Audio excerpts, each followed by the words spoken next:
রমাদান মাস উপলক্ষে বিশেষ যে ২৭টি আমলের কথা আমরা বলতে চাই, তার প্রথম আমলটি হলো চাঁদ দেখা। রমাদান মাসের চাঁদ শাবানের শেষ দিনে আমরা পশ্চিম আকাশে তালাশ করব, অনুসন্ধান করব। নবী করিম সাল্লাল্লাহু আলাইহি সাল্লাম বলেছেন, সুমু লিরুইয়াতিহি ওয়া আফতিরু লিরুইয়াতিহি, তোমরা চাঁদ দেখে রোজা রাখো আর চাঁদ দেখে তোমরা ঈদ উদযাপন করবে। অতএব মুসলমান রমজান মাসে সিয়াম সাধনা শুরু করবে চাঁদ দেখে, এবং সিয়াম ছেড়ে ঈদ উদযাপন করবে সেটাও চাঁদ দেখে করবে। আর এই চাঁদ দেখাটা নবী করিম সাল্লাল্লাহু আলাইহি সাল্লামের গুরুত্বপূর্ণ একটি সুন্নাহ। চাঁদ দেখতে গিয়ে কেউ যদি চাঁদ দেখতে পান তিনিও সওয়াব পাবেন। যদি আপনি চাঁদ তালাশ করেন আর চাঁদ দেখতে নাও পান, তারপরও আপনি সওয়াব পাবেন, কারণ আপনি চেষ্টা করেছেন। চাঁদ দেখার একটি দোয়া নবী সাল্লাল্লাহু আলাইহি সাল্লাম আমাদেরকে শিক্ষা দিয়েছেন, আর সেটা হলো আল্লাহুম্মা আহিল্লাহু আলাইনা বিল ইয়ুমনি ওয়াল ঈমান ওয়াস সালামাতি ওয়াল ইসলাম রব্বি ওয়া রাব্বুকাল্লাহ। যার অর্থ হলো, হে আল্লাহ, এই নতুন চাঁদ, নতুন মাসটিকে আপনি আমাদের জন্য বরকতময় করে দিন, ঈমানময় করে দিন। ঈমানের সাথে যেন এই মাসে আমরা সময় কাটাতে পারি, অতিবাহিত করতে পারি, এবং নিরাপত্তা, শান্তি এবং ইসলামের উপর যেন আমরা থাকতে পারি। হে চাঁদ, তোমার এবং আমার পালনকর্তা এক আল্লাহ। এই দোয়া পাঠ করা সুন্নাত চাঁদ দেখার পর। আবার দোয়াটি বলছি, আল্লাহুম্মা আহিল্লাহু আলাইনা বিল ইয়ুমনি ওয়াল ঈমান ওয়াস সালামাতি ওয়াল ইসলাম রব্বি ওয়া রাব্বুকাল্লাহ। এটা সেই সকল সৌভাগ্যবান মানুষরা পড়বেন যারা চাঁদ দেখতে পেয়েছেন। অতএব রমাদানকে কেন্দ্র করে সর্বপ্রথম আমাদের যে আমলটি হবে তা হলো শাবানের শেষ দিবসে আমরা পশ্চিম আকাশে চাঁদ তালাশ করব ইনশাআল্লাহ। আজকাল আমরা বেশিরভাগ মানুষ চাঁদ তালাশ করি ফেসবুকে, সোশ্যাল মিডিয়াতে। আমরা ফেসবুক বা সোশ্যাল মিডিয়া থেকে নিউজ নিতেই পারি, কিন্তু আমার একজন মুসলমান হিসাবে কর্তব্য হলো আমি পশ্চিম আকাশে শাবানের শেষ দিবসে চাঁদ তালাশ করব। আমরা যদি চাঁদ তালাশ না করি, আমরা যদি চাঁদ না দেখি, তাহলে চাঁদ দেখা কমিটি কিভাবে তারা চাঁদ উঠার সংবাদ ঘোষণা করবে? অতএব চাঁদ দেখার যে আমল, সেটি আমাদের সমাজ থেকে যে বিলুপ্ত হয়ে গেছে, সে আমলটাকে আমাদের আবার পুনর্জীবন দিতে হবে। প্রতিটি পাড়ায় মহল্লায় আমরা আনন্দ উৎসবের সাথে রমাদানের চাঁদ তালাশ করব, এবং ঈদুল ফিতরের জন্য, অন্যান্য মাসের জন্য আমরা চাঁদ তালাশ করব। কেউ যদি চাঁদ না দেখে একটা এলাকাতে, তাহলে সবাই গুনাহগার হবে। কিছু না কিছু মানুষ অবশ্যই চাঁদ দেখতে হবে, তা না হলে ফরজে কিফায়া তরক করার গুনাহগার সবাইকে হতে হবে। অতএব রমজানের প্রথম আমল হলো শাবানের শেষ দিবসে আমরা পশ্চিম আকাশে সন্ধ্যায় চাঁদ তালাশ করব।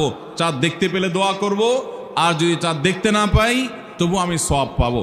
আল্লাহ আমাদের সবাইকে আমলটা করার তৌফিক দান করুন। রমাদানের দ্বিতীয় আমল হলো সবচেয়ে গুরুত্বপূর্ণ আমল, সেটা হলো সিয়াম সাধনা, রোজা রাখা। প্রত্যেক প্রাপ্তবয়স্ক সুস্থ মস্তিষ্ক সম্পন্ন নারী এবং পুরুষ তিনি যদি মুসলমান হয়ে থাকেন, তাহলে সেক্ষেত্রে তার উপরে আল্লাহ রাব্বুল আলামিন রমাদানের দিনের বেলায় রোজা রাখা, সিয়াম সাধনাকে ফরজ করেছেন। প্রত্যেক প্রাপ্তবয়স্ক মুসলিম নারী এবং পুরুষ যদি সুস্থ সবল হয়ে থাকেন, আল্লাহ রাব্বুল আলামিন এই ফরজটাকে পালন করতে হবে। আল্লাহ বলেছেন, কুতিবা আলাইকুমুস সিয়াম, তোমাদের উপরে রোজা রাখাটাকে ফরজ করা হয়েছে। অতএব রমজানের দিনের বেলা রোজা রাখা হলো রমজানের সবচেয়ে বড় আমল। এটা হলো দ্বিতীয় আমল বলেছি। নাম্বার ৩, রমাদান মাস উপলক্ষে রাতের বেলায় তারাবির নামাজ আদায় করা, এটা রমাদানের তৃতীয় আমল। নবী করিম সাল্লাল্লাহু আলাইহি সাল্লাম বলেছেন, মান কামা রমাদানা ঈমানান ওয়া ইহতিসাবা গুফিরা লাহু মা তাকাদ্দামা মিন যামবি। যে ব্যক্তি রমজান মাসে রাতে দাঁড়িয়ে ঈমানের সাথে, ইখলাসের সাথে আল্লাহর কাছ থেকে সওয়াব পাওয়ার আশায় তারাবির নামাজ পড়বে, তার পূর্বের সমস্ত গুনাহ খাতা মাফ করে দেওয়া হবে। মোহতারাম হাজরিন, অতএব রমজানের এই তৃতীয় আমল তারাবির নামাজটাও আমাদেরকে সুন্দর করে ধীরস্থিরতার সাথে উত্তম রূপে আদায় করার চেষ্টা করতে হবে। এটা হলো রমজানের তৃতীয় আমল। মা বোনরা বাসা বাড়িতে নিজ জায়গায় এবং পুরুষরা মসজিদে জামাতের সাথে তারাবির নামাজ আদায় করার চেষ্টা করবেন। এই তারাবির সালাত, এটা হলো রমজানের তৃতীয় আমল। নাম্বার ৪, রমজানের চতুর্থ আমল হলো সাহারি করা। আমরা অনেকে ইচ্ছাকৃতভাবে সাহারি করি না, হয়তো কখনো ভালো লাগে না সাহারি করতে, খাওয়ার রুচি থাকে না, আমরা সাহারি খাই না। সাহারি খাওয়া ছাড়াও যদি কেউ রোজা রাখে, রোজা হয়ে যাবে, কিন্তু সাহারি খেলে আপনার খাদ্য গ্রহণ হবে, পাশাপাশি আপনি সওয়াবও লাভ করবেন। প্রতিদিনই আপনি খাবার খান, এই সমস্ত খাবার খাওয়াটা জায়েজ, এটার কারণে আপনার কোনো সওয়াব হবে না যদি আপনি সাধারণভাবে আপনি খাবার খান। কিন্তু আপনার নিয়ত যদি হয় ভোর রাতে খাবার গ্রহণ করছেন, আপনি কেন রোজা রাখবেন, সেজন্য রোজার নিয়তে ভোর রাতে যে খাবার খাচ্ছেন, যেটাকে সাহারি বলা হয়, এই খাবারটা খেলে আপনার শুধু পেট ভরবে তা নয়, এর মাধ্যমে একটা সুন্নতের জিন্দা করার সওয়াব, একটা সুন্নতের আমল করার সওয়াব আপনার আমলনামে লেখা হবে। নবী করিম সাল্লাল্লাহু আলাইহি সাল্লাম বলেছেন, তাসাহহারু ফাইন্না ফিস সাহুরি বারাকাহ, তোমরা সাহারি খাও, কারণ সাহারির খাবারের মধ্যে বরকত আছে। এই খাবারের মধ্যে বরকত আছে, এটার মধ্যে কল্যাণ আছে, এটা আমাদের আত্মিক বরকতের কারণ, এটা আমাদের শারীরিক বরকতের কারণ। এই জন্য রমাদান মাসে আমাদেরকে সাহারি খেতে হবে যথাসম্ভব। পেট ভরে খাওয়া কোনো জরুরি না, কিছু একটা মুখে দেন সাহারির নিয়তে, আপনি সওয়াব পেয়ে যাবেন। তাহলে 4 নম্বর আমল হলো সাহারি খাওয়া।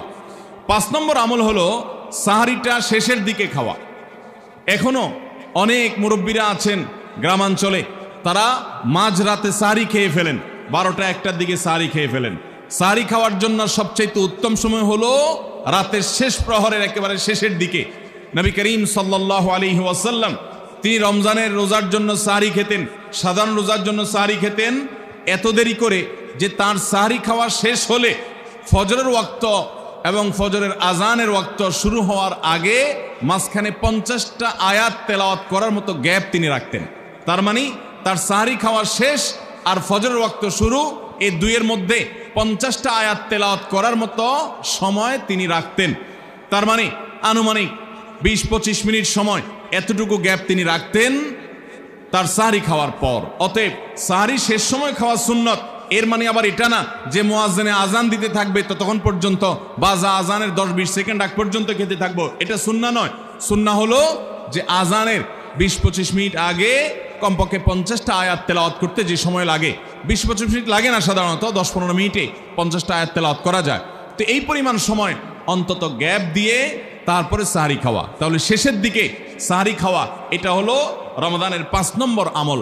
আমরা অনেকে শেষের দিকে সাহারি খাই না, অনেক আগে খাই, একটু শেষের দিকে খাওয়াটা হলো সুন্নাত। নবী করিম সাল্লাল্লাহু আলাইহি সাল্লাম বলেছেন, এই উম্মত মুসলমান জাতি ততদিন কল্যাণের মধ্যে থাকবে, তারা কল্যাণের উপরে প্রতিষ্ঠিত থাকবে যতদিন তারা সাহারি বিলম্ব করে খাবে, দেরিতে খাবে, শেষের দিকে খাবে। নাম্বার 6 নম্বর আমল হলো রমজান উপলক্ষে ইফতার করা। ইফতার মানে নাস্তা খাওয়া। সারা বছর আমরা দিনের বেলায় শুরুতে নাস্তা খাই, কিন্তু এর কারণে কোনো সওয়াব আমাদের আমল নামায় লেখা হবে এমন কোনো কথা বলা হয়নি। কিন্তু রমজান মাসের সন্ধ্যা যখন আপনি ইফতার খাবেন, এই ইফতার খাওয়ার মাধ্যমে আপনি একটা সুন্নাহর উপর আমল করলেন, এটার কারণে আপনার আমল নামাতে একটা সওয়াব লেখা হবে। সওয়াবের আশা যদি আপনার থাকে, ইফতারের নিয়ত যদি আপনার থাকে, তাহলে এর মাধ্যমে আপনি সওয়াব লাভ করবেন। এই ইফতার করা এটা রমজানের একটা গুরুত্বপূর্ণ সুন্নাহ। ইফতার যদি কেউ নাও করে রোজা হয়ে যাবে, কিন্তু সুন্নাহ তরক হয়ে গেল। এই জন্য ইফতারে যতটুকু তৌফিক হয় ততটুকু কিছু না কিছু মুখে দেওয়া, এটা সুন্নাহ রমজান মাসের 6 নম্বর আমল। 7 নম্বর আমল হলো ইফতারটা তাড়াতাড়ি করা, ইফতার বিলম্বে না করা। আমরা অনেকে আছি ইফতার অনেক বেশি দেরি করি, আমরা মনে করি যত দেরি করে ইফতার করা যায় ততই বোধহয় রোজাটা নিশ্চিতভাবে শুদ্ধ হয়, সঠিক হয়। এটা ভুল ধারণা। নবী করিম সাল্লাল্লাহু আলাইহি সাল্লাম বলেছেন, যতদিন পর্যন্ত এই উম্মত মুসলমান জাতি ইফতার দ্রুততার সাথে করবে, অর্থাৎ ওয়াক্ত হওয়ার পর আর বিলম্ব করবে না, ততদিন পর্যন্ত তারা কল্যাণের মধ্যে থাকবে। এক্ষেত্রে ওই সাহরির মতো একই কথা প্রযোজ্য, যে দ্রুততার সাথে মানে এই নয় যে একবারে সেকেন্ড হিসাব করে ফেলতে হবে, তবে যতটুকু সম্ভব নিশ্চিত হয়ে গেছেন সূর্য ডুবে গেছে আর বিলম্ব না করে ইফতার করাটাই হলো সুন্নাহ। এবং এক্ষেত্রে আমরা অনেক অবহেলা করি, অনেক দেরি করে ইফতার করি, চতুর্দিকে অন্ধকার হয়ে যাওয়ার পরে ইফতার করে। সাধারণত শিয়ারা এবং অনেক বিভ্রান্তরা আহলে সুন্নাল জামাতের সকল ওলামায়ে কেরামের ওলামায়ে কেরামের ঐক্যবদ্ধ ফতোয়া হলো যে ইফতার তাড়াতাড়ি করা হলো সুন্নাহ। অতএব 7 নম্বরের রমজানের আমল হলো ইফতার তাড়াতাড়ি করা। 8 নম্বরের রমজানের আমল হলো ইফতারের দোয়া পড়া। ইফতারের দোয়াটা আমরা অনেকে জানিও না, আবার অনেকে জানলেও সেটা কখন পড়তে হয় সেটা জানি না।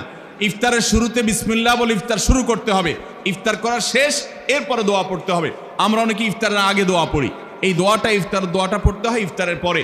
দোয়াটা হলো জাহাবাজ জামা ওয়াবতাল্লাতিল উরুক ওয়া সাবাতাল আজরু ইনশাআল্লাহ। এটা হলো দোয়া। জাহাবাজ জামা মানে হলো আমার পিপাসা দূর হয়ে গেল, ওয়াবতাল্লাতিল উরুক আমি ইফতার করার মাধ্যমে প্রশান্ত হয়েছে, আমার শিরা উপশিরাগুলো সবগুলো সিক্ত হয়েছে। ওয়াসাবাতাল আজরু ইনশাআল্লাহ, এবং এই রোজার বিনিময় আল্লাহর কাছে সাব্যস্ত হলো ইনশাআল্লাহ। এই দোয়া পাঠ করা সুন্নাহ। তাহলে ইফতারের পর আমরা এই দোয়া পড়বো, যাহাবাজ জামা ওয়াবতাল্লাতিল উরুক ওয়াসাবাতাল আজরু ইনশাআল্লাহ। এটা হলো রমজানের 8 নম্বরের আমল, ইফতারের দোয়া পড়া। 9 নম্বরের আমল হলো ইফতার এবং সাহারি উভয়টাতে খেজুর খাওয়া। এটা সুন্নাহ। খেজুরের মধ্যে প্রচুর খাদ্য শক্তি আছে। আমরা রমজান মাসে যে রোজা রাখি, সারাদিন পানাহার বর্জন করে থাকি, আমরা যদি সাহারিতে খেজুর খাই, আমাদের শরীরে প্রচুর পরিমাণ খাদ্য শক্তি থাকবে এই খেজুর খাওয়ার ফলে। খেজুর অনেক উপকারী একটা খাবার। আমাদের দেশেও আজকাল খেজুর উৎপাদন হচ্ছে আল্লাহর মেহেরবানিতে। এই খেজুর ইফতারিতে নবী করিম সাল্লাল্লাহু আলাইহি সাল্লাম আধা পাকা আধা কাঁচা খেজুর, যেটা যে অর্ধেক পেকেছে অর্ধেক কাঁচা, সেগুলো তিনি পছন্দ করতেন। সেটা না পাওয়া গেলে সাধারণ খেজুর, এটা দিয়ে ইফতার করা, এটা আমরা সবাই জানি। কিন্তু যেটা আমাদের দেশে মানুষ জানে না, তা হলো সাহরিতে সাহরি খাওয়া, সাহরিতে আপনার খেজুর খাওয়া সুন্নাত। নবী করিম সাল্লাল্লাহু আলাইহি সাল্লাম বলেছেন, নি'মা সাহুরুল মুমিনি আত-তামার, ইমানদারের সবচেয়ে উত্তম সাহরি হলো খেজুর। আপনি সাহরিতে ভাত তরকারি যাই খান বা না খান, অন্তত একটা হলো খেজুর খাবেন, তাহলে নবী সাল্লাল্লাহু আলাইহি সাল্লামের এই সুন্নাহর উপরে আমল হয়ে যাবে। তাহলে 9 নম্বর রমজানের আমল হলো সাহরিতে এবং ইফতারে উভয় সময়ে কমপক্ষে একটা হলেও খেজুর খাওয়া, মানে খেজুর খাওয়াটা হলো সুন্নাহ। 10 নম্বর রমজানের আমল হলো দিনভর বেশি বেশি দোয়া করতে থাকা। ভাইরা আমার, রোজাদার ব্যক্তির দোয়া আল্লাহ রাব্বুল আলামিন ফিরিয়ে দেন না। রোজাদার ব্যক্তি দিনভর আল্লাহর কাছে দোয়া করতে থাকলে সে দোয়া কবুল হয়।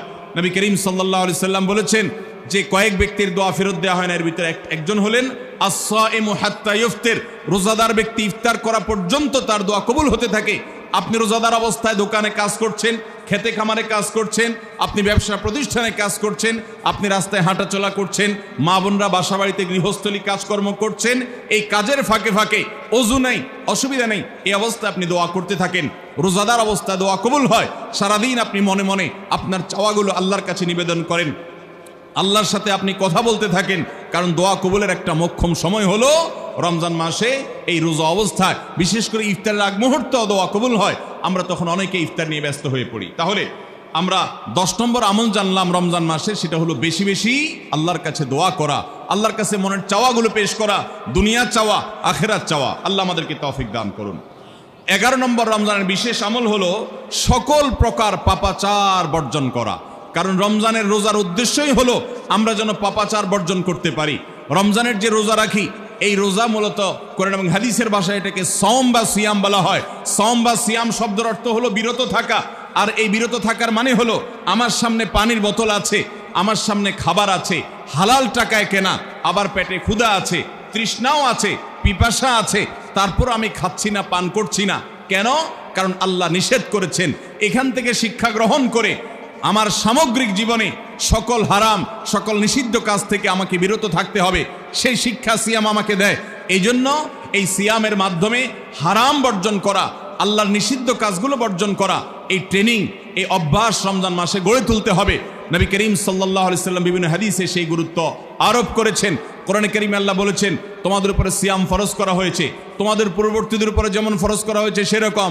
উদ্দেশ্য লাআল্লাকুম তাত্তাকুন, যাতে করে তোমরা গুনাহ ছাড়া আল্লাহর নির্দেশগুলো মেনে চলা, তাকওয়া অর্জন করা, অবলম্বন করার ট্রেনিং নিতে পারো, তাকওয়া অবলম্বন করতে পারো, শিখতে পারো এখান থেকে। অতএব রমজানের 11 নম্বর বিশেষ গুরুত্বপূর্ণ আমল হলো সকল হারাম, সকল পাপাচারগুলো এই মাসে বিশেষভাবে বর্জন করে চলা। যদি সেটা কেউ না করে তাহলে তার এই রোজার কোনো অর্থ হতে পারে না। অতএব 11 নম্বর আমল পাপাচার বর্জন করে চলা। 12 নম্বর আমল হলো পাপাচারের মধ্যে আবার বিশেষ করে মিথ্যা কথা, মিথ্যা কাজ, প্রতারণা 2 নম্বরই, এগুলো পরিহার করে চলা। এগুলো অন্য সময় তো পরিহার করতেই হবে, রমজানে আরো বিশেষ গুরুত্বের সাথে পরিহার করতে হবে। বুখারীর হাদিসে আসছে, নবী করিম সাল্লাল্লাহু আলাইহি সাল্লাম বলেছেন, মাল্লাম ইয়াদা কাওলা যুরি ওয়াল আমাল বিহি ফালাইসা লিল্লাহি হাজা আন ইয়াদা তাআমাহু ওয়া শারাবা। যে ব্যক্তি মিথ্যা কথা, মিথ্যা কাজ এগুলো ছাড়লো না, সেই ব্যক্তির উপবাস থাকায় আল্লাহর কোনো ঠেকা পড়ে নাই। অর্থাৎ তার এই রোজা থাকাটা উপোস থাকা ছাড়া কিছুই নয়, আর তার এই উপোস থাকায় আল্লাহর কোনো প্রয়োজন পড়ে নাই। অর্থাৎ তার এই রোজার কোনো মানে নাই, অর্থহীন হয়ে যাবে যদি সে রোজা রেখে মিথ্যা কথা বলে, মিথ্যা কাজ করে। এই জন্য রমজান মাসের গুরুত্বপূর্ণ আমল হলো 12 নম্বর আমল, যে আমরা মিথ্যা কথা, মিথ্যা কাজ রমজান মাসে পরিহার করব রোজা অবস্থা বিশেষ করে। 13 নম্বর আমল হলো স্পেশালি ঝগড়াঝাটি থেকে বিরত থাকা। নবী করিম সাল্লাল্লাহু আলাইহি সাল্লাম বলেছেন, কোন রোজাদারের সাথে কেউ যদি কুতর্ক করতে আসে, ঝগড়া ফাসাদ করতে আসে, তাহলে সে বলবে ইন্নী সায়েম, আমি তোমার ঝগড়া, আমি তোমার গালিগালাজ, আমি তোমার বিতর্ক বৎসার জবাব দিতে পারছি না, কারণ আমি রোজাদার অবস্থায় আমি আমার মুখ নষ্ট করব না, সময় নষ্ট করব না। অতএব ফেসবুকের বাইরে সোশ্যাল মিডিয়াতে অথবা অনলাইনে অফলাইনে যে কোনো জায়গায় আমরা রমজান মাসে বিশেষভাবে ঝগড়াঝাটি, গন্ডগোল, ফাসাদ, তর্ক বিতর্ক, বৎসা এগুলো আমরা বর্জন করে চলবো, কারণ এটা রমজানের বিশেষ গুরুত্বপূর্ণ আমল যে এই মাসে আমি কোনো ঝগড়াঝাটি করব না। এটা হলো রমজানের 13 নম্বর বিশেষ আমল। 14 নম্বর বিশেষ আমল হলো সাধারণ যত আমল আছে, সাধারণ যত ভালো কাজ আছে, সেই ভালো কাজগুলো এই মাসে সবচেয়ে বেশি গুরুত্বের সাথে করা। কারণ আপনারা জানেন নবী করিম সাল্লাল্লাহু আলাইহি সাল্লাম বলেছেন, রমজানের শুরুর দিকে আল্লাহর পক্ষ থেকে এক ফেরেশতা ঘোষণা দিতে থাকে, ইয়া বাগিয়াল খায়র আকবিল, তোমাদের মধ্যে কেউ কি কোনো কল্যাণের পথে চলতে চায়, এমন কোনো মানুষ আছে যে কল্যাণকামী, যে ভালো কাজ করতে চায়, তাহলে সে যেন অগ্রসর হয়, কারণ ভালো কাজ করার মৌসুম এসেছে, সময় এসেছে, সুবর্ণ সুযোগ এসেছে। এটা আমল করার সময়, এটা নিজের আমল নামার শূন্য স্থানগুলো পূরণ করার সময়, এটা জান্নাতের পথে এগিয়ে যাওয়ার সময়। অতএব যত নেক আমল আছে, সেটা যেই ধরনেরই হোক না কেন, সকল ভালো কাজ সবচেয়ে বেশি করতে হবে এই রমজান মাসে। 5 ওয়াক্ত নামাজকে গুরুত্বের সাথে পড়তে হবে, অন্যান্য সমস্ত আমলগুলো করতে হবে, সাধারণ আমলগুলো বিশেষ গুরুত্বের সাথে করা। এটা হলো 14 নম্বর আমল রমজানের। 15 নম্বর আমল হলো খুব গুরুত্বের সাথে ইস্তেগফার করা, আল্লাহর কাছে গুনাহ মাফ চাওয়া। কারণ আপনারা জানেন রমজান মাস এসেছে আমাদের গুনাহগুলোকে মাফ করাবার জন্য, রমজান মাস এসেছে আমাদেরকে জাহান্নাম থেকে মুক্তির পরোয়ানা পাইয়ে দেওয়ার জন্য। নবী করিম সাল্লাল্লাহু আলাইহি সাল্লাম বলেছেন, ওয়ালিল্লাহি উতাকা মিনান নার ওয়া যালিকা কুল্লু লাইলা, রমজানের প্রতি রাতে আল্লাহ তাআলা অসংখ্য অগণিত মানুষকে জাহান্নাম থেকে মুক্ত, অমুক জাহান্নাম থেকে মুক্ত, অমুককে জাহান্নাম থেকে মুক্ত ঘোষণা করা হলো। এই আল্লাহর ফরমান এলাহি তিনি জারি করতে থাকেন, বহু মানুষকে আল্লাহ তাআলা মুক্ত ঘোষণা করেন। একজন ইমানদার বান্দা এই আল্লাহর তাআলার সাধারণ ক্ষমার অফার নেওয়ার জন্য তিনি চোখের পানি ফেলে দোয়া করবেন, তিনি বিভিন্ন সময় দোয়া করবেন, আল্লাহ রমজান মাস চলছে, এটা গুনাহ মাফ করানোর সময়, এটা গুনাহ মাফ করার সুবর্ণ সুযোগ, আপনি আমার গুনাহগুলো মাফ করে দিন, আমার ভুল ত্রুটি মাফ করে দিন, সারা বছর আমি অনেক পাপ করেছি, আল্লাহ আপনি আমাকে ক্ষমা করে দিন, আমার হিসেবে যত আমল নামাতে যত গুনাহ আছে সবগুলো আপনি ডিলিট করে দিন। আল্লাহর কাছে মাফ চাইতে হবে। নবী করিম সাল্লাল্লাহু আলাইহি সাল্লাম বলেছেন, জিবরিল এসে তার কাছে প্রস্তাব পেশ করেছেন আল্লাহর তরফ থেকে, বাউদামান আদরাকা রমাদান ওয়া লাম ইগফার লাহ, যে ব্যক্তি রমজান পেয়েছে অথচ তার গুনাহ মাফ হয় নাই, সে ধ্বংস হোক। নবী সাল্লাল্লাহু আলাইহি সাল্লাম আমিন বলেছেন। অতএব রমজান মাসে গুনাহ মাফ যদি আপনি করাতে না পারেন, তাহলে জিবরিলের বদদোয়া, নবী সাল্লাল্লাহু আলাইহি সাল্লামের বদদোয়া আপনার জন্য লাগবে। এই জন্য যেই কোনো মূল্যে রমজানের প্রতি রাতে প্রতিদিন চোখের পানি ফেলে একটু একটু করে হলে দোয়া করে আল্লাহর কাছে নিজের গুনাহগুলো মাফ করাইতে হবে। জাহান্নাম থেকে মুক্তির ঘোষণা আল্লাহর পক্ষ থেকে আদায় করে নিতে হবে। এটা হবে দোয়ার মাধ্যমে, রোনাজারির মাধ্যমে, কান্নাকাটির মাধ্যমে, চেষ্টার মাধ্যমে, আল্লাহর কাছে তওবা করার মাধ্যমে। আল্লাহ আমাদেরকে তৌফিক দান করুন। এটা হলো 15 নম্বর আমল, যে গুনাহগুলো মাফ করাবো, জাহান্নাম থেকে মুক্তির পরোয়ানা দেওয়া হয়, সেটি আমার নামটা যেন সে তালিকায় যায়, সে চেষ্টা আমরা করব প্রতিদিন। 16 নম্বর রমজানের বিশেষ আমল হলো রোজাদারকে ইফতার করানো। নবী করিম সাল্লাল্লাহু আলাইহি সাল্লাম বলেছেন, মান ফাত্তারা সাইমান ফালাহু মিথলু আজরিহি মিন গায়রি আন ইউনকাসা মিন আজরিহি শাইআ, যদি কেউ কোনো রোজাদারকে ইফতার করায়, আল্লাহ রাব্বুল আলামিন ওই রোজাদারের রোজার কারণে তিনি যে সওয়াব পেয়েছেন তারটা তিনি পাবেন, অতিরিক্ত বোনাস হিসাবে যেই লোকটা ইফতার করালো রোজাদারকে, আল্লাহ তাআলা তাকে সমপরিমাণ সওয়াব দান করবেন। ভাইরা আমার, আমরা রমজান মাসে কেউ চাইলেও 30টার বেশি রোজা রাখতে পারবো? 30টার বেশি রোজা রাখার কোনো সুযোগ আছে? ছোট পোলাপান আছে, তারা দিনে 2-3টা করে রাখে, কিন্তু প্রাপ্তবয়স্ক কোনো মানুষ রমজান মাসে দিনের বেলায় 1টা বেশি রোজা রাখার সুযোগ আছে? 30টা বেশি আমরা রাখতে পারবো না। কিন্তু যদি আপনি চান আপনার আমল নামায় 60টা রোজার সওয়াব লেখা হবে, তাহলে সম্ভব। আর সেটা কিভাবে? আপনি 30টা রোজা নিজে রাখলেন, আর 30 দিন একজন রোজাদারকে ইফতার করালে তার রোজা রাখার সমপরিমাণ সওয়াব আপনার অ্যাকাউন্টে জমা হয়ে যাবে। তাহলে আমরা রোজাদারকে ইফতার করাবো তো ইনশাআল্লাহ। আপনার আশেপাশে বহু গরিব মানুষ আছে, দ্রব্যমূল্যের ঊর্ধ্বগতির এই বাজারে আপনি সারা মাসের ইফতার তার বাসা কিনে পাঠায় দেন, আপনি প্রতিদিন একটু ইফতার একটু প্লেটে করে পাঠায় দেন। আপনি কোনো পথচারী পথে হয়তো ইফতারের সময় হয়ে গেছে, বাসায় যেতে পারে না, গাড়িতে আছে, একটু পানির বোতল একটু খেজুর কিনে তাদেরকে দিয়ে দেন। সামান্য একটু প্রচেষ্টা বিপুল পরিমাণ সওয়াব আমাদের পাওয়ার সুযোগ তৈরি হবে। এই জন্য রমজানের বিশেষ আমল হলো 16 নম্বর আমল, রমজানে রোজাদারকে ইফতার করানোর চেষ্টা করবো তো ইনশাআল্লাহ। 17 নম্বর রমজানের স্পেশাল আমল হলো যে রমজানে বিশেষ গুরুত্বের সাথে কোরআন তেলাওয়াত করা। কারণ রমজান মাসের পরিচয় দিতে গিয়ে আল্লাহ তাআলা কোরআনে বলেছেন শাহরু রমাদান আল্লাযী উনজিলা ফীহিল কোরআন, রমজান এমন মাস যে মাসে কোরআন নাজিল করা হয়েছে। এই কোরআন দিয়ে রমজানকে আল্লাহ পরিচয় দিয়েছেন, রমজান মাসের মর্যাদাই হয়েছে কোরআনের কারণে। এই জন্য কোরআনের সাথে রমজানে বেশি সময় কাটাতে হবে। কোরআনের হালাকা করবেন, কোরআনের মজলিস করবেন, কোরআন শিক্ষার আসর করবেন, ইমাম সাহেব মুয়াজ্জিন সাহেবকে দিয়ে প্রতিটা মসজিদে মসজিদে মুসল্লিরা কোরআন শুদ্ধ করবেন, বিশুদ্ধ করে তেলাওয়াত করবেন, কোরআন প্রতিদিন একটু একটু করে তেলাওয়াত করবেন। সম্ভব হলে গোটা রমজানে কমপক্ষে একটা বার কোরআন পড়ে শেষ করবেন। তারাবিতে তো শুনবেনই, এর বাইরেও কোরআন তেলাওয়াত করবেন। অনেকে আছে 11 মাস কোরআন পড়ার তৌফিক হয় না। আল্লাহর ওয়াস্তে কোরআন নাজিলের এই মাসে অন্তত কোরআনটাকে আঁকড়ে ধরেন। ও মুসলমান, কোরআন যদি আঁকড়ে না ধরেন তাহলে আপনার চাইতে হতভাগা আর কেউ নেই। এই জন্য কোরআন নাজিল মাসে বিশেষ গুরুত্বের সাথে আমাদেরকে 17 নম্বর আমল কোরআন তেলাওয়াত করতে হবে। 18 নম্বর আমল হলো কোরআন তেলাওয়াত করার আমল। আমরা সবাই জানি, কিন্তু কোরআন রমজান মাসে নবী করিম সাল্লাল্লাহু আলাইহি ওয়াসাল্লাম শোনাশুনি করতেন, এটা আমরা অনেকে জানি না। জিবরিল আলাইহিস সালামের সাথে নবী করিম সাল্লাল্লাহু আলাইহি ওয়াসাল্লাম কোরআন শোনাশুনি করতেন। তিনি জিবরিলকে শোনাতেন, জিবরিল তাকে শোনাতেন।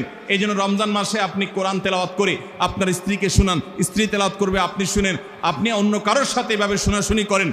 এইটাও রমজান মাসের বিশেষ গুরুত্বপূর্ণ আমল। সেই সাথে কোরআন বুঝে পড়া, কোরআনের ব্যাখ্যা জানার চেষ্টা করা, অর্থ সহকারে জানার চেষ্টা করা, কোরআনের কি আছে, আল্লাহ কি বলেছেন, সে ইলমটা অর্জন করার এক বিরাট প্রয়োজনীয় সময় মুহূর্ত হলো রমজান মাস। 18 নম্বর আমল হলো তাহলে কোরআন শোনাশুনি করা। 19 নম্বর আমল হলো সাদাকা করা, দান করা। আমাদের প্রিয় নবী সাল্লাল্লাহু আলাইহি ওয়াসাল্লাম সম্পর্কে তার সহধর্মিনী উম্মুল মুমিনিন আয়েশা রাদিয়াল্লাহু তাআলা আনহা বলেছেন, নবী সাল্লাল্লাহু আলাইহি ওয়াসাল্লাম এমনিতেই দানশীল ছিলেন।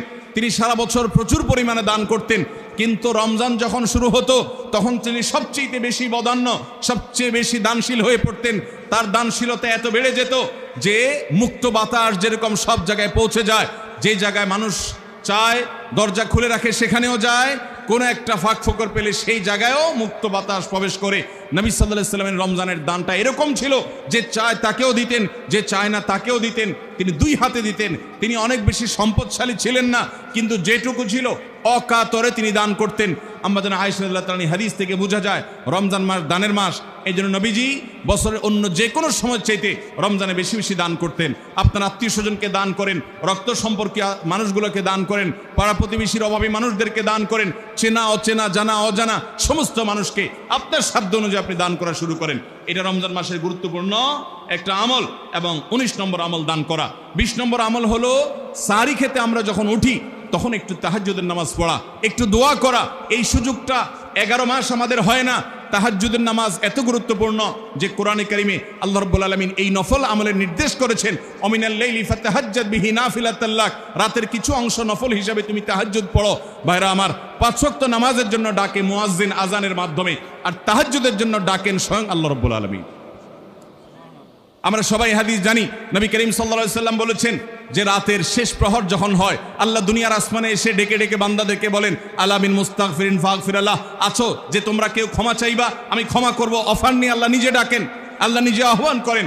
এই জন্য ভাইরা আমার, তাহাজ্জুদের নামাজ 12 মাস আমরা পড়তে পারি, 11 মাস আমরা পড়তে পারি না, কারণ আমাদের কাজে কামে ব্যস্ততা, রাতে দেরিতে শোয়ার বদভ্যাস। আমরা চাইলেও তাহাজ্জুদ পড়তে পারি না, ফজর পড়তেই কষ্ট হয় অনেকের। কিন্তু রমজান মাসে তো সাহরি খেতে আপনি উঠেন, আপনি একটু চেষ্টা করলে 10টা মিনিট সময় বের করেন, সাহরি খাওয়ার পরে বা আগে 10টা মিনিট নিরিবিলি 2-4 রাকাত নামাজ পড়েন, সময় নিয়ে আস্তে আস্তে ধীরে ধীরে সিজদা গিয়ে একটু চোখের পানি ফেলেন, একটু দোয়া করেন, মনের চাওয়াগুলো নিবেদন করেন। এই সুযোগটা রমজানে বিশাল বড় সুযোগ। আমরা অনেকেই এটা মিস করি, শুধু সাহরি খেয়ে আমরা সময় পার করি। আমাদের অনেক যুবকরা, অনেক তরুণরা আজকাল সাহরি পার্টি বের করেছে। ভোর রাতে যখন দোয়া কবুল হয় এই সময়টাতে কপাল পোড়ারা রেস্টুরেন্টে গিয়ে সাহরি পার্টি করে, আনন্দ উৎসব করে, ফুর্তি করে। এটা কোনো এনজয় করার সময় নয়, এটা কাদার সময়, এটা সেজদা পড়ার সময়, এটা রেস্টুরেন্টে যাওয়ার সময় নয়, এটা আলো ঝলমলে কোনো রেস্টুরেন্টে বসার সময় নয়, এটা আলো আধারিতে আল্লাহর কাছে, রবের কাছে ফরিয়াদ করার সময়। আল্লাহ আমাদেরকে বুঝার তৌফিক দান করুন। ভাইরা আমার, তাহলে রমজানের 20 নম্বর আমল হলো তাহাজ্জুদের নামাজ সাহরিতে উঠলে আমরা একটু পড়বো এবং একটু একটু দোয়া করব, চেষ্টা করবো তো ইনশাআল্লাহ। 24 ঘন্টার ভিতরে সবচেয়ে মূল্যবান দোয়া, আল্লাহর সবচেয়ে নিকটে যে বান্দা দোয়া করতে পারে ভোর রাতে তাহাজ্জুদের সময়, এই সুযোগটা রমজানে তৈরি হয়। আমরা সবাই এই সুযোগটা গ্রহণ করবো। 20 নম্বর আমল। 21 নম্বর আমল হলো আল্লাহ যাদেরকে সামর্থ্য দিয়েছেন তারা উমরা করবেন। রমজানে উমরার ফজিলত হলো, নবী করিম সাল্লাল্লাহু আলাইহি ওয়াসাল্লাম বলেছেন, উমরাতুন ফি রমাদান তাআদিলু হাজ্জাহ, রমজানের একটা উমরা একটা হজের সমতুল্য। অন্য হাদিসে আসছে নবীজি বলেছেন উমরাতুন ফি রমাদান তাআদিলু হাজ্জাতাম মাই, রমজানে একটা উমরা হলো নবী করিম সাল্লাল্লাহু আলাইহি সাল্লামের সাথে হজ করার সমান সওয়াব। অতএব যাদের তৌফিক আছে তারা উমরা করবে 21 নম্বর আমল। 22 নম্বর আমল হলো রমজানে দিনের বেলা রোজা রেখে বেশি বেশি মেসওয়াক করবেন। আমরা অনেকে এটা জানি না যে রোজা রেখে মেসওয়াক করা যায়, আমরা বরং অনেকে মেসওয়াক করি না যে রোজা দুর্বল হয় কিনা। অথচ আম্মাজান আয়েশা রাদিয়াল্লাহু তাআলা আনহা বলেছেন যে আমি নবী করিম সাল্লাল্লাহু আলাইহি সাল্লামকে রমজান মাসে রোজা রেখে এত বেশি পরিমাণে মেসওয়াক করতে দেখেছি যে গুণে শেষ করা যাবে না। এই জন্য রমজান মাসে আপনার পকেটে মেসওয়াক থাকতে হবে এবং বেশি বেশি করে আপনি মেসওয়াক করবেন। দুপুরে প্রত্যেক নামাজের আগে পরে যখন সুযোগ পান আপনি মেসওয়াক করবেন এবং মেসওয়াক করার মাধ্যমে আরেকটি আমল হবে যেটি নবী সাল্লাল্লাহু আলাইহি সাল্লাম করতেন রোজা রেখে। এটি 22 নম্বর আমল, রোজা রেখে মেসওয়াক করা। 23 নম্বর আমল হলো রমজানের শেষ 10টা দিন ইতিকাফে বসে যাওয়া। যাদের তৌফিক আছে মসজিদে ইতিকাফে বসে যাবেন। ভাইরা আমার, 3য় হিজরিতে রোজা ফরজ হওয়ার পর নবী করিম সাল্লাল্লাহু আলাইহি সাল্লাম জীবনে কখনো রমজানের শেষ 10 দিন মসজিদে ইতিকাফে বসা ছাড়া সময় কাটান নাই। আমরা বেশিরভাগ মানুষ জীবনে একবারও ইতিকাফের তৌফিক আমাদের হয় নাই। যে আমল নবী করিম সাল্লাল্লাহু আলাইহি সাল্লাম কখনো ছাড়েন নাই, আমরা বেশিরভাগ কপাল পোড়া সে আমলটা জীবনে একবারও করি নাই। ইতিকাফের মানে হলো আপনি গাট্টি বসকা নিয়ে, আপনার কাঁথা বালিশ নিয়ে, আপনার সব কাপড় চোপড় নিয়ে আপনি আল্লাহর চৌকাঠে এসে পড়ে যাওয়া।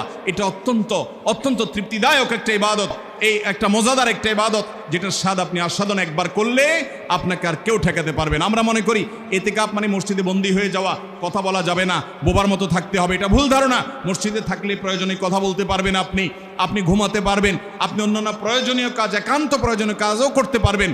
তবে মসজিদের মধ্যে নিজেকে বন্দী করে রেখে আপনি যখন ইবাদত করবেন আপনার ফিলিংস হবে যে আমি আল্লাহর কাছে এসে নিজেকে বন্দী করে ফেলেছি। অসম্ভব ভালো লাগা কাজ করবে। আপনি যদি ইতিকাফে থাকেন তাহলে সেক্ষেত্রে বিশাল বড় একটা আমল আপনি জিন্দা করলেন। আমাদের দেশে অনেক মসজিদে ইতিকাফের জন্য লোক ভাড়া করা হয়। লোক ভাড়া করে ইতিকাফে বসাইলে সেটা গুনাহ হবে। যে ভাড়া করে রাখবে সেও গুনাহগার, যে ভাড়ার বিনিময়ে বসবে সেও গুনাহগার হবে। ইবাদতে কোনো টাকা পয়সা দেওয়া চলে না। অতএব ভাইরা আমার, ইতিকাফ আমরা করবো তো ইনশাআল্লাহ। রমজানের শেষ দশকে ইতিকাফ করা, এটা 23 নম্বর আমল। 24 নম্বর আমল হলো রমজানের শেষ দশকে বেশি বেশি ইবাদত করার চেষ্টা করা। বুখারী শরীফে আসছে নবী করিম সাল্লাল্লাহু আলাইহি সাল্লাম সম্পর্কে আম্মাজান আয়েশা বলেছেন ইযা দাখালাল আশর, রমজানের শেষ 10 দিন যখন শুরু হতো তখন নবী সাল্লাল্লাহু আলাইহি সাল্লাম কি করতেন? আইকাজ আহিয়া লাইলা, সারা রাত আর ঘুমাতেন না। শেষ 10 দিন সারা রাত ঘুমাতেন না। ওয়াসাদ্দা মিজারা, কোমর বেঁধে নিতেন। ওয়াইকাদা আহলা, এবং তার পরিবারকে তিনি জাগিয়ে তুলতেন। আরেক হাদিসে আসছে নবী সাল্লাল্লাহু আলাইহি সাল্লাম বলেছেন কারণ নবী সাল্লাল্লাহু আলাইহি ওয়াসাল্লাম ইযা দাখালাল আশর ইয়াজতাহিদু ফীহি মা লা ইয়াজতাহিদু ফী গায়রি, নবীজির জীবনে কখনো ইবাদতের জন্য এত চেষ্টা করতেন না যত চেষ্টা করতেন রমজানের শেষ দশকে ইবাদতের জন্য। আমাদের দেশে দেখবেন রমজানের প্রথম 10 দিন মসজিদ পূরণ হয়ে, মসজিদের বারান্দা ফিল আপ হয়ে, বাহিরেও মুসল্লি হয়, সেখানে চাটাই এবং কার্পেট বিছানো লাগে। কিন্তু দ্বিতীয় দশক আসলে আস্তে আস্তে বাইরে মুসল্লি হাওয়া হয়ে যায়, আস্তে আস্তে চাটাই উঠে যায়, মসজিদের ভিতরে মুসল্লি চলে আসে। শেষের 10 দিন হলে একেবারে মূল মুসল্লি যেগুলো ওয়াক্তিয়া নামাজের, এর বাইরে অতিরিক্ত মুসল্লি সব ঝরে পড়ে যায়, সব ঈদের মার্কেটে চলে যায়। বাইরে আমার, নবী করিম সাল্লাল্লাহু আলাইহি সাল্লাম শেষ দশককে সবচেয়ে গুরুত্ব দিতেন আর আমরা সবচেয়ে অবহেলা করি সেই সময়টাকে। আল্লাহ আমাদেরকে শেষ দশককে ইবাদতের জন্য বিশেষ গুরুত্ব দেওয়ার তৌফিক দান করুন। তাহলে রমজানের 24 নম্বর আমল হলো শেষ দশক বিশেষভাবে ইবাদতবন্দি করা। 25 নম্বর আমল হলো লাইলাতুল কদর তালাশ করা। নবী করিম সাল্লাল্লাহু আলাইহি সাল্লাম বলেছেন তাহাররাউ লাইলাতুল কদর ফিল ভিত্রি মিনাল আশরিল আওয়াখির মিন রমাদান, তোমরা রমজানের শেষ দশকের বেজোড় রাতগুলোতে লাইলাতুল কদর বেশি বেশি করে তালাশ করো। বেজোড় রাতগুলোতে বেশি বেশি, শেষ দশকের প্রত্যেক রাতেই জেগে জেগে ইবাদত করা কদর হতে পারে সে আশায়। কদরের একটা রাত যদি ইবাদত করতে পারেন আপনি, তাহলে 1000 মাস ইবাদতের চাইতে বেশি উত্তম হবে, আপনার আমলনামাতে সওয়াব বেশি জমা হবে। এই জন্য কদরের রাতে ইবাদতের চেষ্টা করা। সারা বছরের শ্রেষ্ঠ রাত হলো কদরের রাত। কোরআন নাজিল হয়েছে এই কদরের রাতে। অতএব কদরের রাত পাওয়ার জন্য শেষ দশকের প্রত্যেকটা রাতে, প্রত্যেকটা না পারলে অন্তত বেজোড় 21, 23, 25, 27, 29 এই রাতগুলোতে ইবাদত করবো। আল্লাহ আমাদেরকে তৌফিক দান করুন। এটা হলো 25 নম্বর আমল, লাইলাতুল কদর তালাশ করা। 26 নম্বর আমল হলো লাইলাতুল কদরের দোয়া পড়া। লাইলাতুল কদর যদি আমরা পেয়ে যাই, মনে হয় যে এটা লাইলাতুল কদর হতে পারে, তাহলে একটা বিশেষ দোয়া পড়া। দোয়াটা হলো আল্লাহুম্মা ইন্নাকা আফুউন তুহিব্বুল আফওয়া ফাআফু আন্নি, হে আল্লাহ আপনি ক্ষমাশীল, আপনি ক্ষমা করতে ভালোবাসেন, পছন্দ করেন, আপনি আমাকে ক্ষমা করুন। এই দোয়াটা পড়বো তো ইনশাআল্লাহ। আল্লাহুম্মা ইন্নাকা আফুউন, বড় বড় অর্থবহ একটা দোয়া, বড় মজাদার একটা দোয়া। আল্লাহুম্মা ইন্নাকা আফুউন, আল্লাহ আপনি তো ক্ষমাশীল, তুহিব্বুল আফওয়া, ক্ষমা করতে পছন্দ করেন, ফাফু আন্নী, অতএব আমাকে ক্ষমা করেন। 26 নম্বর আমল লাইলাতুল কদরের দোয়া পড়া। 27 নম্বর এবং সর্বশেষ আমল হলো রমজানের শেষে ঈদের চাঁদ দেখা যাওয়ার পর অথবা ঈদের চাঁদ দেখা যাওয়ার একদিন আগেও করা যায় ফিতরা আদায় করা, গরিবদের বাসায় খাদ্য পৌঁছে দেওয়া। এটা কেন করব? নবী করিম সাল্লাল্লাহু আলাইহি সাল্লাম বলেছেন, যাকাতুল ফিত্রে তোহরাতান লিস-সাইমি আনিল লাগবি ওয়ার রাফাস ওয়া তু'মাতাল লিল মাসাকিন। ফিতরা এটা হলো দুইটা উদ্দেশ্যে, এক হলো রোজা রেখে আমাদের যে ছোটখাটো ভুল ত্রুটি হয়, অনর্থক কথা হয়ে যায়, এগুলো থেকে রোজাটাকে পরিচ্ছন্ন করার জন্য সদকায়ে ফিতর বা আমরা যে ফিতরা দেই এটা ভূমিকা রাখে, এটা কার্যকর হয়, আমাদের রোজাকে ত্রুটিমুক্ত করে দেয়, রিফাইন্ড করে দেয়। আর দ্বিতীয়ত হলো ঈদের দিন গরিব দুঃখীদের বাসায় খাবারের নিশ্চয়তা এনে দেয়। এজন্য রমজানের শেষ আমল হবে যেটা দিয়ে রমজানকে আমরা বিদায় দিব, সেটা হলো ফিতরা দেওয়া, ফিতরার আমল করা। এটা আমরা সবাই, পরিবারের যত লোক আছে, রোজা থাকুক কিংবা ছোট বাচ্চা হোক, সবার তরফ থেকে একজন করে মিসকিনকে পুরো দিনের খাবার আমরা দিয়ে দিব। চেষ্টা করবো তো ইনশাআল্লাহ। আল্লাহ আমাদের সবাইকে তৌফিক দান করুন।